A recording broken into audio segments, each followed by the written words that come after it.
Cough syrup का कहर, शहर शहर जहर। जी हाँ, कोल्ड ड्रिंक कफ सिरप को लेकर विवाद लगातार जारी है। मध्य प्रदेश, राजस्थान के बाद अब अलग अलग राज्यों से भी कफ सिरप पीने से बच्चों की तबीयत खराब होने के मामले सामने आने लगे हैं। इसी कड़ी में मध्य प्रदेश में 11 बच्चों की कफ सिरप पीने से मौत हो गई थी। अब ये सामने आया है कि मध्य प्रदेश के छिंदवाड़ा जिले के कम से कम 14 और बच्चे किडनी फेल होने के बाद महाराष्ट्र में नागपुर के सरकारी और निजी अस्पतालों में जीवन के लिए संघर्ष कर रहे हैं। ये वो बच्चे हैं जिन्हें प्रतिबंधित कफ सिरप कोल्ड ड्रिंक पिलाया गया था। खबर ये भी है कि महाराष्ट्र में भी कई अस्पतालों में छोटे बच्चों के किडनी फेल के मामले भी सामने आने लगे हैं। वहीं राजस्थान और मध्य प्रदेश में बच्चों की मौत के बाद धनबाद में कोल्ड ड्रिंक कफ सिरप को लेकर स्वास्थ्य विभाग ने अलर्ट जारी भी किया। ड्रग इंस्पेक्टरों ने यह दावा किया, दवा दुकानों को इससे जब्त करने का निर्देश दिया है। तो कफ सिरप के जहर के फैलने की जो खबरें हैं, दरअसल अब न सिर्फ मध्य प्रदेश, न सिर्फ राजस्थान, बल्कि महाराष्ट्र में भी इसको लेकर अब केसेस सामने आने लगे हैं। शहर शहर कफ सिरप का कहर दिखाई पड़ रहा है। और अगर खासतौर पर बात मध्य प्रदेश की कर लें तो मध्य प्रदेश के अलग अलग जिलों में, धनबाद में भी आपको बता दें कि कफ सिरप का कहर देखने को मिला है, जिसमें कई बच्चे किडनी फेल हो जाने की वजह से अस्पतालों में भर्ती हैं। और वहीं मध्य प्रदेश के 14 बच्चे महाराष्ट्र के नागपुर के अस्पताल में भर्ती हैं। तो शहर शहर कफ सिरप का जहर फैलता हुआ दिखाई पड़ रहा है। हालांकि इस दवा पर बैन लगा दिया गया है, लेकिन जो डिस्ट्रीब्यूट दवा हो चुकी हैं, जिन बच्चों ने इस दवा का सेवन कर लिया है, दरअसल उन बच्चों में अब इस तरह की दिक्कतें और परेशानी सामने आ रही, जो कि वाकई चिंता और डर का विषय है। तो शहर शहर कफ सिरप का जहर है वो फैलता हुआ दिखाई पड़ रहा है। मध्य प्रदेश, राजस्थान के बाद अब महाराष्ट्र में भी सुगबुगाहट होनी शुरू हो गई है। हालांकि हर राज्यों में निर्देश दिए गए हैं कि इस दवा को बंद कर दिया जाए। और इसी पर ज़्यादा जानकारी के लिए मध्य प्रदेश से मेरी सहयोगी कन्हैया जुड़ गए। कन्हैया, जिस तरीके से अब जो कफ सिरप का कहर है वो बढ़ता हुआ दिखाई पड़ रहा है, मध्य प्रदेश की अगर हम बात कर लें तो मध्य प्रदेश में अब धनबाद से भी केसेस सामने आए हैं। क्या अपडेट मध्य प्रदेश में है इसको लेकर? जी, बताना चाहूंगा, क्योंकि अभी एक 11 बच्चों की मौत से छिंदवाड़ा में सनसनी का माहौल नजर आया है। वहां पर एक डॉक्टर को गिरफ्तार भी कर लिया गया है।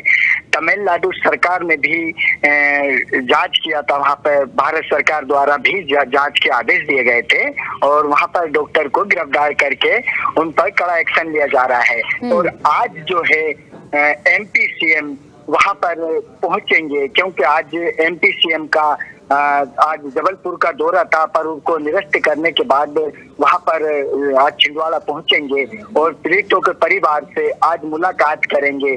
और वहीं पे दूसरी ओर पीसीसी जो जीतू पटवारी जी है, जीतू पटवारी भी आज छिंदवाड़ा पहुंचेंगे और पीड़ितों के परिवार से मुलाकात करेंगे।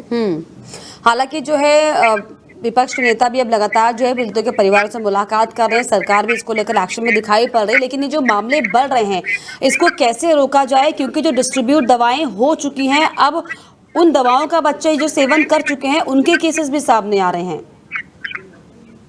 जी, बताना चाहूंगा, क्योंकि यहाँ पर मध्य प्रदेश सरकार और तमिलनाडु सरकार द्वारा भी इनको आदेश दिया गया है, जहां पर ये प्रोजेक्ट बिक्री हो रहा है और जो कंपनी से जो प्रोजेक्ट निकाला गया है और जो निकल रहा है मध्य प्रदेश में और जहां पर अन्य जिलों पर फैला हुआ है, उन पर भी जांच चल रही है। क्योंकि मध्य प्रदेश सरकार ने यह निर्देश दिए गए हैं कि जहां पर भी ये दिखाई दे, या स्टोर हो या क्लिनिक पर हो या कहीं पर भी हो, तो वहां पर अगर पाए जाते हैं तो उस पर कार्रवाई की जाएगी। यानी कि ये भी समझा जाए कि अब पूरी तरीके से दवा प्रतिबंधित हो चुकी है, ये पक्की बात है। हालांकि निर्देश मिल चुके हैं कि इस दवा को तुरंत अपने तमाम, चाहे अस्पताल हो चाहे मेडिकल स्टोर हो, वहां से हटा दी जाए। क्या इसको लेकर भी चेकिंग अभियान चल रहा है? जी हाँ, चेकिंग अभियान भी शुरू है, क्योंकि इन चीजों पे मध्य प्रदेश सरकार ने बैन लगा दिया गया है। अगर कहीं क्लिनिक पर अगर कहीं पर पाई जाती है तो उस पर कड़ा एक्शन लिया जाएगा और उसको सील किया जाएगा। क्योंकि भारत सरकार द्वारा कहा गया है कि ये जो सिर्फ की शीशी से जो बच्चों की मौत हो रही है और ये जो पॉइजन फैल रहा है और भी जो प्रोजेक्ट है उन पर सारे बैन लगा दिया गया है। क्योंकि अगर एक तरफ अगर बात की जाए अभी छिंदवाड़े की, तो क्योंकि आज जो पीसीसी जीतू पटवारी जी आज वहां पर पहुंचेंगे, वहां के कलेक्टर साहब से भी मुलाकात करेंगे और वहां पर कलेक्टर साहब से बात करने के बाद में उन्हीं मामलों को लेकर अनशन कार्यक्रम में भी शामिल होंगे जीतू पटवारी जी। चलिए, लगातार जो है एक्शन इस पर हो रहा है। बहुत शुक्रिया आपका कन्हैया, तमाम जानकारियों के लिए, तमाम बातचीत के लिए। तो आपको बता दें कि जो है शहर शहर अब कफ सिरप का जो जहर है वो फैलता हुआ दिखाई पड़ रहा है। बच्चे जो है जहरीली दवाई को पीकर बीमार पड़ गए हैं। लेकिन सबसे ज़्यादा चिंता का विषय ये कि जो दवाइयाँ डिस्ट्रीब्यूट हो चुकी हैं बैन होने से पहले, और जो बच्चे इन दवाइयों का सेवन कर चुके हैं, लगातार उनकी तादाद जो है बढ़ती हुई दिखाई पड़ रही है। चाहे मध्य प्रदेश हो, चाहे राजस्थान हो, बल्कि पूरे देश में आपको बता दें कि इस दवा का जो है डिस्ट्रीब्यूशन होता है। हालांकि कंपनी पर तो कार्रवाई हो ही रही है, लेकिन जिस डॉक्टर ने इस दवा को जो है प्रिस्क्राइब किया था उस पर भी जो है कार्रवाई हो चुकी है। लेकिन सबसे ज़्यादा चिंता का विषय अब यही कि जो बच्चे इस दवा का सेवन कर चुके हैं, आखिर उन्हें जो है कैसे जो है सुरक्षित रखा जाएगा। क्योंकि जिस तरीके से ये जो सिम्टम्स निकलकर सामने आए हैं कि जिस बच्चे ने इस दवा का सेवन किया है उनकी किडनी में जो है दिक्कतें हो रही हैं, परेशानियों का जो है छोटे छोटे बच्चों को सामना करना पड़ रहा है। तो महाराष्ट्र, मध्य प्रदेश, राजस्थान, अब हर जगह से जो है इस तरह की खबरें सामने आ रही हैं जहां पर छोटे छोटे बच्चे ये दवा पीकर जो है बीमार पड़ रहे हैं। अस्पतालों में बच्चों की जो है लाइनें लग चुकी हैं इलाज के लिए।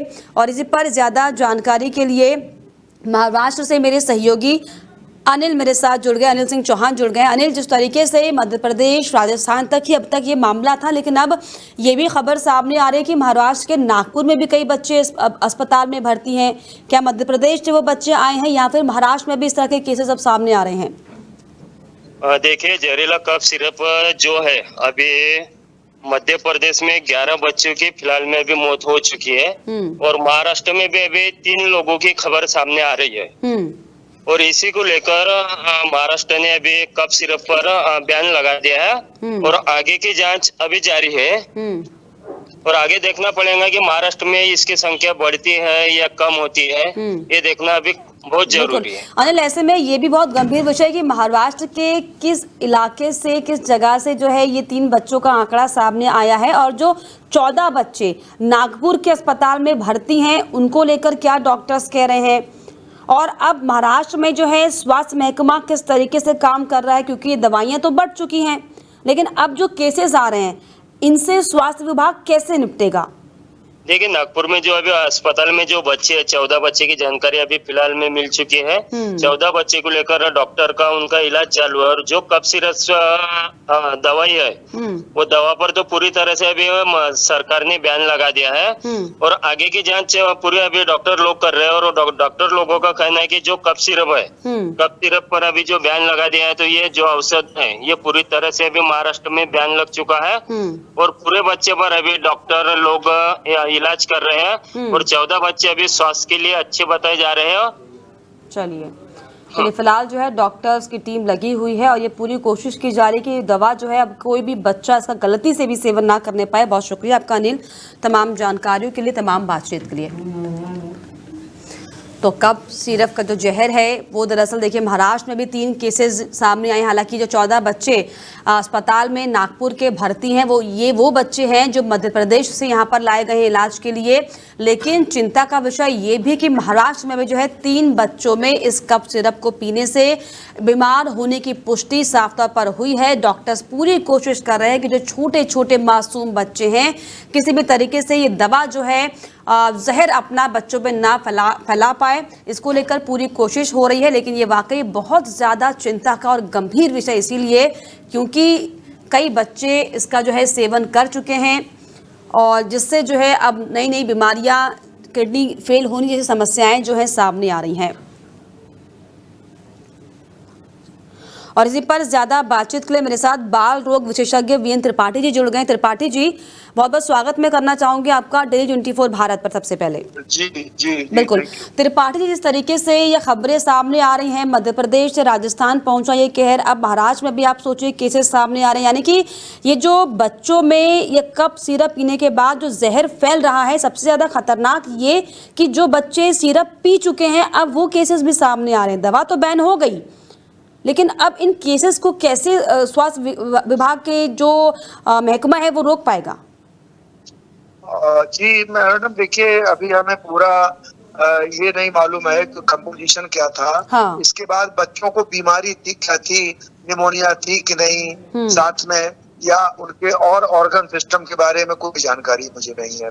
लेकिन जहां तक आपने बताया मुझे मीडिया के माध्यम जो पता लगा, सामान्यतः 2 साल से छोटे बच्चों को कोई कप सिरप नहीं लिखा जाता है, ना इंडिकेशन है। यानी WHO MCI वो भी यही कहती है 2 साल से 5 साल की उम्र के जो बच्चे होते हैं उसमें केवल एक क्वालिफाइड बाल रोग विशेषज्ञ, I am repeating, qualified paediatrician ही जब कप सिरप पर्टिकुलर है उसको देने का एडवांटेज इस एडवांटेज से ज्यादा है तो दे सकते हैं, otherwise it should be avoided. Overall 5 साल से छोटे बच्चे को कप सिरप देने के पहले डॉक्टर को कम से कम 3 बार सोचना चाहिए। क्योंकि इनका कंपोजिशन ऐसा नहीं है जो 5 साल से छोटे बच्चे के लिए बहुत सेफ हो। लेकिन एक क्वालिफाइड डॉक्टर जो पेशेंट को देख रहा है, वो समझ रहा है क्या डायग्नोसिस है, वो इसको डिसाइड करेगा। हम as a neutral person, I am senior paediatrician, हम यहाँ बैठे बैठे मैडम कुछ नहीं कह सकते। दूसरा ये ऐसा इसके जो नॉन साइड इफेक्ट है मैडम, इसमें अनड्यू ड्राउजीनेस, बेहोशी सी हो सकती बच्चे को अगर ज्यादा डोज ले ली है।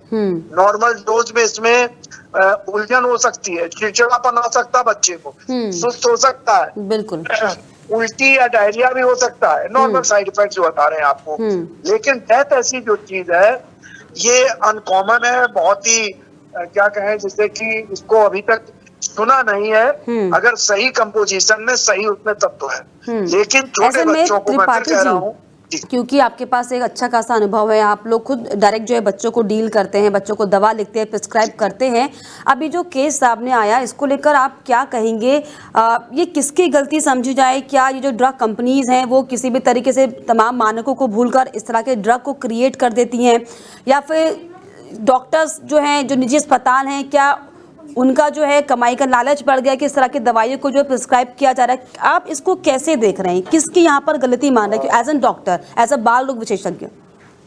मैडम, ये जो मैन्युफैक्चरर है, ड्रग मैन्युफैक्चरर है, जो बड़े बड़े फार्मा इंडस्ट्रीज हैं, कहने के लिए तो इनके पास बहुत रिजिड गवर्नमेंट के, WHO के, Indian council of medical research के, गवर्नमेंट ऑफ इंडिया के और DCCI controller general of India के मानक हैं जो इनको 100% फॉलो करना चाहिए। 1, 2 इनको मैन्युफैक्चरिंग प्रोसेस से लेकर डिस्ट्रीब्यूशन से लेकर के सब कुछ के लिए रेगुलेटरी बॉडीज हैं। बिल्कुल। तीसरा सामान्यता हर कंपनी जो बड़े बड़े हैं कंपनियां हैं वो ये ध्यान रखती हैं from purchasing of preparing of salt, जो उसमें पड़ते से लेकर के डिस्ट्रीब्यूशन तक। चौथा ये है कि कुछ मशरूमिंग हो रही है मैडम, कंपनियों की मशरूमिंग हो रही है। ऐसा लगता है कभी कभी किसी बैच में उतना प्रिकॉशन उसके मैन्युफैक्चरिंग में, उसके स्टोरेज में ये ना दिया गया हो। और सभी दवाओं के बारे में ये है कि इनको जो स्टोरेज है वो 4 से 8 डिग्री टेम्परेचर में रखना चाहिए। एक तो टेम्परेचर के वेरिएशन से जो उसमें दवाओं के कंपोजिशन में जो केमिकल्स वगैरह हैं उनमें चेंजेस हो सकते हैं, हमारा जो अपना है। दूसरा, छोटे बच्चों में बताया था उनके साइड इफेक्ट ज्यादा होते हैं बड़ों की अपेक्षा। तो ये चूंकि छोटे बच्चों का मामला, मैं भी बच्चों को देखता हूँ, मैं भी कभी कभार कप सिरप लिखता हूँ, लेकिन सामान्यतः बच्चों के उसमें मैं कप सिरप नहीं लिखता हूँ। मैं खांसी के कारण को देखता हूँ मैडम। हर डॉक्टर हमारे यहाँ जो क्वालिफाइड पीडियाट्रिशियन है वो ये देखता खांसी की वजह क्या है, हम वजह को ट्रीट करते हैं। अगर देना होता है तो अगर पर्टिकुलर अगर हम समझे, पर्टिकुलर ये मिस्टेक कहाँ से हुई, पर्टिकुलर ये मिस्टेक कहाँ से हुई? ये मैडम मैं यहाँ आपके इसमें फोनों पे इतना नहीं समझ सकता, बता सकता हूँ। नहीं, आपके अनुभव के हिसाब से, क्योंकि इसमें कई एंगल है मैडम। वेल एफिलेटेड अथॉरिटीज है, उनके अंडर चीजें अगर पास होके जा रही हैं तो आखिर गलती कहाँ पर हो गई, ये लीक कहाँ पर हो गया? मैडम इसके कई एक पॉइंट है जहाँ गलती हो सकती है। मैन्युफैक्चरिंग प्रोसेस, एग्जैक्टली, फिर स्टोरेज इन द जो आपका मैन्युफैक्चर फैक्ट्री में, तीसरा ट्रांसपोर्टेशन में, अगर वो बराबर खुले में या कहीं ऐसी गर्मी में पड़ा रहेगा तो चेंजेस आ सकते हैं। इसके बाद मेडिकल स्टोर के लेवल पे या जो अस्पतालों में स्टोर होते हैं कायदे से एसी होना चाहिए, एयर कंडीशन मैडम। और ज्यादातर हमने देखा, क्षमा चाहता हूँ, सरकारी प्राइवेट हर जगह मैडम एयर कंडीशन दवा स्टोरेज नहीं होते हैं। तो इनमें जो चेंजेस हो जाते हैं उसके लिए कौन जिम्मेदार है? यानी कि जो सॉल्ट इससे इस्तेमाल हुआ है उससे ज्यादा जिम्मेदार जो प्रोसेसिंग थी पूरी, कि उसे जो जिस टेम्परेचर में रखा जाए उसमें नहीं रखा गया, जिसकी वजह से जो उसका लेवल थे वो खत्म हो गया, उसका असर खत्म हो गया। ठीक है, चेन पूरी एक कह सकते हैं कि हर जगह से जो है मानकों को कहीं ना कहीं इग्नोर किया गया, जिसकी वजह से हालांकि ये सिचुएशन जो आई बहुत गंभीर सिचुएशन, क्योंकि कई बच्चे इसका सेवन कर चुके हैं। फिलहाल त्रिपाठी जी आपने समय दिया, बहुत शुक्रिया सर आपका। तो ये वाकई एक बड़ी बात जो है बाल रोग विशेषज्ञ त्रिपाठी जी ने बताई, क्योंकि दरअसल ये पूरा प्रोसेस होता है कि जब दवा बनती है वेल एफिलेटेड अथॉरिटीज इसे पास करती हैं, लेकिन वहाँ से पास हो जाने के बाद भी जो प्रोसीजर होता है कि किस टेम्परेचर में दवा को रखा जा रहा है, ट्रांसपोर्टेशन, डिस्ट्रीब्यूशन जो है, हर किसी का जो है अहम रोल अदा होता है। और अगर कहीं पर भी किसी भी तरीके से कोई लापरवाही होती है तो उसका खामियाजा इसी तरीके से जो है भुगतना पड़ सकता है, जो कि वाकई बहुत ज़्यादा गंभीर है, दुर्भाग्यवश है।